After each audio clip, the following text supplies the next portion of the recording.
Guys, maraming salamat po sa inyong lahat sa araw na ito. Nandito naman tayo, update regarding dito sa stockpile area ng Santa Rosa, Laguna, ng ating mga train.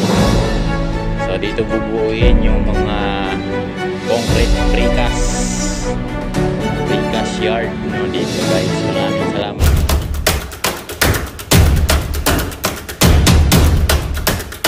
Ayun guys, maraming salamat po sa inyong lahat. Ayan, nandito naman tayo, Santa Rosa, Laguna.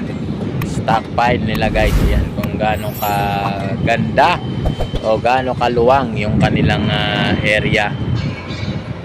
So ayan, yung ating area guys. So maraming salamat po sa inyong lahat, sa walang sawa ninyong pagsubaybay sa aking YouTube channel plus. Maraming salamat po sa inyong lahat. Yan, maraming salamat po sa inyong pagsuporta sa aking YouTube channel. Yan, thank you very much po sa inyong lahat.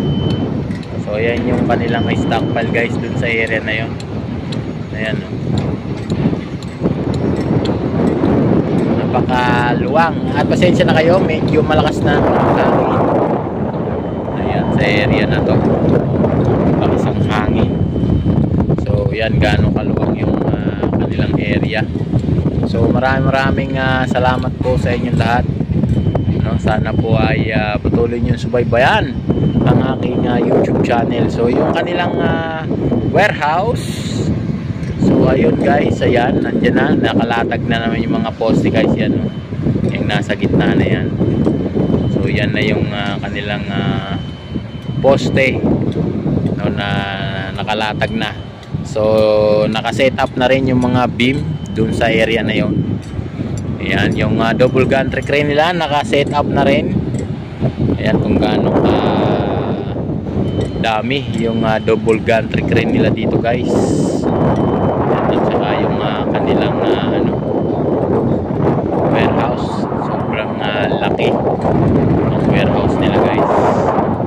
So maraming salamat po sa inyo lahat at sana po ay patuloy nyong subaybayan ang aking YouTube channel.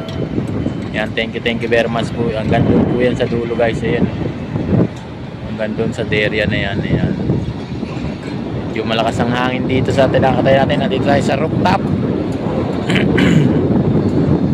So, hanggang doon sa may area na yun, hanggang doon sa may nakalatag na yun guys. Ayan, meron pa sila tong SOG, ayun, na nilalatagan dun sa lugar na yun. Medyo malayo na dito sa ating kinalalagyan. Kaya maraming salamat po sa inyong lahat. So hanggang doon yan guys, hanggang doon sa area na yun, doon sa lugar na yun. So napaka haba, napakaluwang nitong kanilang ginagalawan. So dito meron pang konting bubuhusan na hindi pa natapos. Yan, isang pisngi. Yan ang karsada nila, yung main road nila guys. Yan hanggang doon, siguro mga 20 meters lang yung layo. Yan, nahuli nilang buhusan. So pag hanggang doon sa may dulo, yan doon, tapos na nilang buhusan. Yan, hanggang doon sa may pinaka na yun, rotonda. Ayan guys, yung pinaka rotonda, yun yung dulo kasi. Ayan yung pinakadulo. Layo na rito sa area natin. Yan. Yan ang kanilang stockpile area dito guys. So doon ang kabilang dulo. Pupukan doon sa kabilang dulo guys. Ayan doon. Pupukan doon sa kabilang dulo. Yung kanila namang silo. Ayan, may conveyor na. Yan, dalawang mahaba na yan guys. So, pinaka-conveyor. Okay na rin. Okay na yung pinaka-conveyor ng kanilang silo. So doon yan, yung mga puno na yan, binabakbak na naman nila para patagin. Yan, area na yan. Yan. Ito naman, opisina nila. At ito naman dito sa may harap natin ay canteen. Yan, ang pinaka-office main nila nandun sa may dulo guys. Yun sa may harap ng highway. Yung kanilang pinaka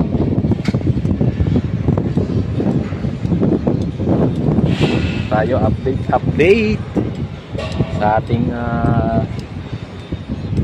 mga regarding dito sa ating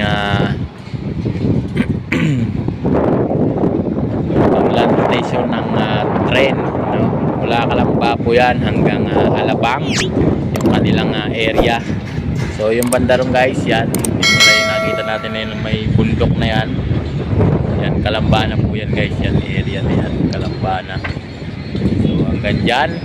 So next week babaybayin natin yung release ng tren, no, para meron tayong update sa inyo, no, hindi lang dito po sa kanilang stockpile area, no, kundi lahat po ng istasyon ng tren ay ating babaybayin na, kasi isasara na po yan mula Alabang hanggang Santa Mesa po yata yung isasara nila. So ano yun, 5 years na naman yan na isasara guys, kaya pasakit na naman yan sa ating mga kababayan. Pero pag nangyari naman po yung area na yan, malaking kaginhawa yan, kaya tiis-tiis muna dun sa ating mga kababayan na maapektuhan nung pagsasara ng tren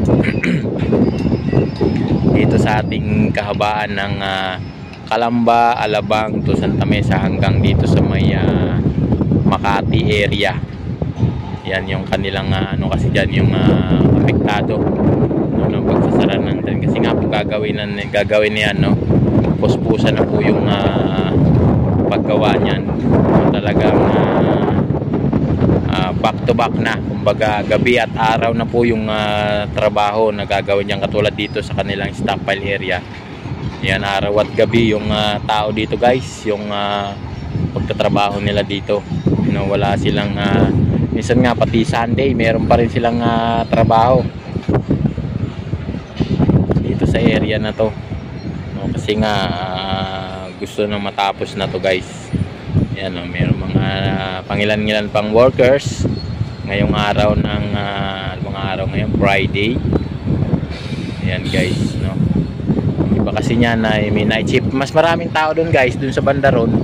Zoom lang natin konti, ayun doon, mas maraming tao doon, ayun, mas maraming gumagawa doon, natatakpan lang ng double gantry crane at saka ng isa pang moldy na yan guys. Yan, yung additional na bakal yan, may mga tao doon na gumagalaw, mas maraming tao dyan, no? Yan, no, tanya ba yung mga maliliit na yan na bukol-bukol, tayang po ay tao, no? Yan guys, zoom pa natin konti, ayan, no, may mga tao po dyan na gumagalaw. Ayan, mas marami po dyan. So, hanggang dun po yan sa area na yun. Ayan. Kaya maraming po salamat sa inyo. Ako'y na lubos na nagpapasalamat, no? At dumadami na tayo guys, no? Dumadami na yung ating viewers. Dumadami na rin yung ating mga nagla-like sa atin. Kaya ako po'y nagpapasalamat sa inyo lahat. Sana po ay patuloy nyo subaybayan ng aking YouTube channel. So yeah, may mga boom pa rin na nakaantawi dyan guys, yung nagbubuhat-buhat ng hindi kayang buhatin ng tao. So sinasalpak na nila yung dapat isalpak yan sa lugar na yan, yan, binubuhat nila yung mga makina nung double gantry crane, sinasalpak na nila. At may kompleto na yung release niyan guys. Ayan, no, may yung release. So dito yung mga poste yan, nilalagyan na, bubuhusan na yan, may mga column na rin. Ayan, hanggang dyan yan guys. Ayan, no. Ayan, may mga gumagawa ng poste doon sa may dulo. So dito kompleto na yung column, bubuhusan na lang. Ayan, no, yung nakahalera na yan guys, hanggang doon sa may dulo na yun. Ayan. Kaya hindi pa nila pero nakatayo ng beam guys. Yan na yung nakatayo ng poste. Nakahalera na yan, ayan.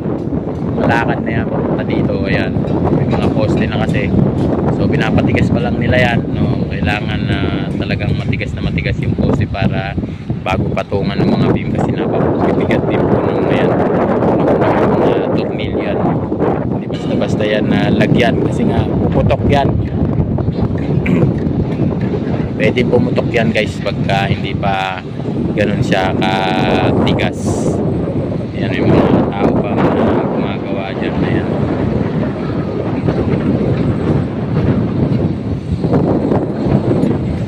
Mga tao pang gumagawa. Nagkakabit ng mga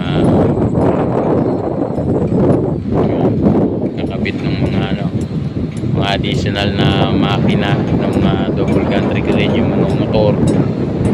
Kinakabit nila guys. Pasensya na kayo, medyo sa area. So yan ang ganito yan sa lugar na yun. Yan. Sabihin nila so maraming salamat po sa inyo lahat. Hanggang dito na lang ang inyong lingkod. Nagpapaalam na.